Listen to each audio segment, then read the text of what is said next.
এবার উচিত জবাব দিয়ে পিসিমার মুখ বন্ধ করলো অহনা। হ্যাঁ বন্ধুরা, আমরা এমনটাই দেখতে পারবো বড়লোক ঘর ছোট বউ ধারাবাহিকের পরবর্তী আপডেটে।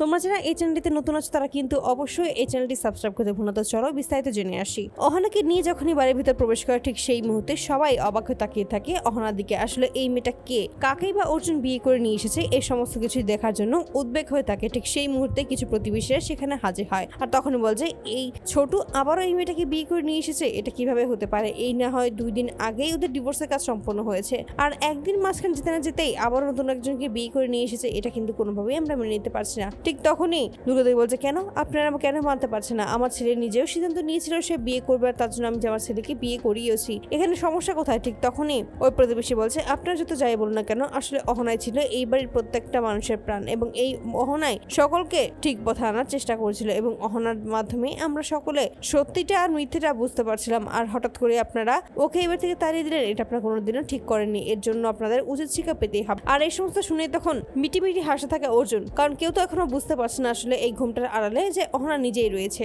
অপরদিকে তখনই সকলে মিলে পিসিমাকে বলছে তুমি ঘুমটা তোলো, কিন্তু পিসিমা বলছে আমি বিধবা মানুষ, আমি কিভাবে ঘুমটা তুলবো? ঠিক তখনই ছোট মামি এসে বলছে এই সমস্ত কথা এখন বলা বন্ধ করো, তুমি সত্যি সত্যি ওর ঘুমটা খোলো, দেখতে পাবে যে সত্যি কিছু একটা হয়নি, আর তুমি এই সমস্ত নিয়ে একদম চিন্তা করো, তো দেখবে সমস্ত কিছু ঠিক হয়ে গেছে। এতে করে তখন সকলের কথাতেই রাজি হয়ে যায় পিসিমা ঘুমটা খোলার জন্য, এবং যখনই কাছে আসে এবং ঘুমটা খুলতে নেয় ঠিক সেই মুহূর্তেই ধীরে ধীরে সকলের আগ্রহ বাড়তে থাকে আসলে এখানে কে রয়েছে। পারু তখন উকি দিয়ে দেখতে থাকে সত্যি তাদের বাড়িতে কোন মেয়ে প্রবেশ করেছে। ঠিক যখনই ঘুমটাটা পুরোপুরি তোলে ঠিক সেই মুহূর্তেই মেয়েটাকে দেখেই একটু অবাক হয়ে যায় এবং অনেকটা শখ পেয়ে পিছনে পিছিয়ে পড়ে। ঠিক তখনই দুর্গা দেবীকে পিসিমা বলছে এটা কি করছে তুমি বড় ভাবে? ঠিক তখন বলছে কেন, আমি কি বা করেছি, কোনো ভুল কাজ করেছি নাকি? ঠিক তখন বলছে তুমি সেই একই মেয়েটাকে আবারও নিয়ে এসেছো। এতে করেই তখন পটু দাদা অহনা বলে ডাক দিতে সকলের ঘোর কেটে যায়, এবং সকলেই বুঝতে পারে আসলে অহনাকে আবারও বিয়ে করিয়ে এই বাড়িতে নিয়ে এসেছে দুর্গা দেবী। আর এতে করে সকলেই খুবই খুশি হয় এবং অহনাকে বারবার করে জিজ্ঞেস করে সে সত্যিই ঠিক আছে কিনা, এবং এই সমস্ত কিছু সে কিভাবে করলো তাদেরকে তো একবার কেউ জানায়নি। ঠিক তখনই বলছে এই সমস্ত কিছু আমি জানতাম না, আমিও তো বিয়ের মণ্ডপে জানতে পেরেছি। ঠিক তখনই মিলি চলে আসে অর্জুনের কাছে, আর তখন অর্জুনকে মেরে বলছে এই সমস্ত কাজ তুই যে করবি সে আমাদের একবার কেন বললি না? আমাদের বললে কি এমন ক্ষতি হতো বলতো? আমরা তো শুধুমাত্র এটাই চেয়েছিলাম যেন তোরই একটা সুখে শান্তিতে থাকতে পারিস, আর তার তো হলোই না, শুধুমাত্র আমাদেরকে ঝামেলা করে ছাড়লি। আর এতে করে বলছে না তুমি এরকম ভাবে বলো না, আমি সত্যি কথা বলছি, আমি সবাইকে জানতে চেয়েছিলাম, কিন্তু শেষ মুহূর্তে এসে এমন ভাবে সবটা হয়ে গেল আর তোমাদের কাউকে জানানো হয়নি। ঠিক তখন বলছে হ্যাঁ হ্যাঁ সমস্ত কিছু হয়েছে।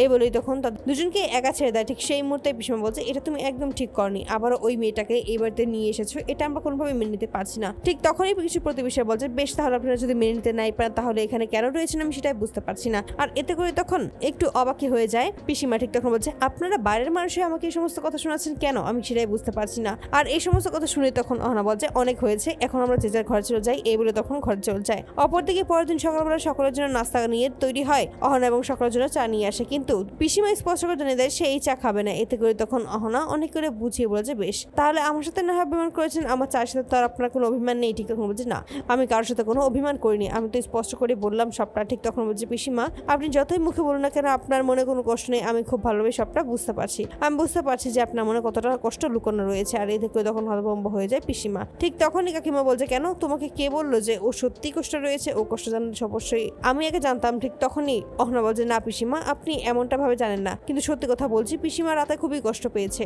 আর এই সমস্ত বলে তখন চুপ হয়ে যায়। যখনই চা খাওয়ার কথা আসে ঠিক সেই মুহূর্তে চা খেতে বললে বলছে না আমি চা খাবো না। ঠিক তখন বলছে বেশ, আপনি যেহেতু চা খাবেন না তাহলে আর কি বা করা আছে, আমি চাটা না হয়ে রেখেই দিচ্ছি। এই বলেই তখন যখন চলে যাবে ঠিক তখনই আবারও চায়ের জন্য কথা বলে, আর এতে করে ওই চা পিসিমার হাতে তুলে দেয়। ঠিক তখন বলছে পিসিমা এখন থেকে প্রতিদিন সকালে আমার হাতে চাই আপনাদের খেতে হবে, যতই অপছন্দ হোক না কেন আপনাদের তো খেতেই হবে নি। এই সমস্ত বলেই তখন হাসতে থাকে অহনা। ঠিক তখনই অহনা পিসিমার পিছু এসে বলছে পিসিমা আপনাকে একটা কথা বলতে চাই, আপনি এরকম কোনো কাজ করবেন না যার মাধ্যমে আপনি আবারও নিজেকে ছোট করতে পারেন, আর আপনি যে সকলের সামনে কতটা ভালো কি খারাপ সেই সমস্ত কিছু না হয় আমরা পরেই বুঝে নেব, তাই আপনি দয়া করে এই সমস্ত কাজ থেকে বিরত থাকুন, আর এতে করে আপনারই বেশি ভালো হবে। এই সমস্ত কথা শুনে তখন ক্ষিপ্ত হয়েছে পিসিমার বলছে তোমার এত বড় সাহস, তুমি এই বাড়িতে আবার আসতে না আসতে তুমি আমার সাথে তর্ক করছো? ঠিক তখন বলছে না পিসিমা আমি তর্ক করছি না, কিন্তু শুধুমাত্র আপনার জায়গাটা আপনাকে বুঝিয়ে দিচ্ছি, আপনি যদি এভাবে আমার পেছনে উঠে পড়ে লেগে থাকেন তাহলে কোনোভাবে আমিও ভুলে যাবো যে আপনি এবারের পিসিমা হন, তাই আপনিও নিজের মুখটা বন্ধ রাখবেন এবং সমস্ত কিছু যা যা হচ্ছে সমস্ত কিছু মেনে নেবেন। আর এতে করে পিসিমা একটু চুপ হয়ে যায়। তো বন্ধুরা তোমরা কি চাও জন্য এবার এভাবেই উচিত জবাব দিয়ে পিসির মুখ যেন বন্ধ করে দেয় অহনা?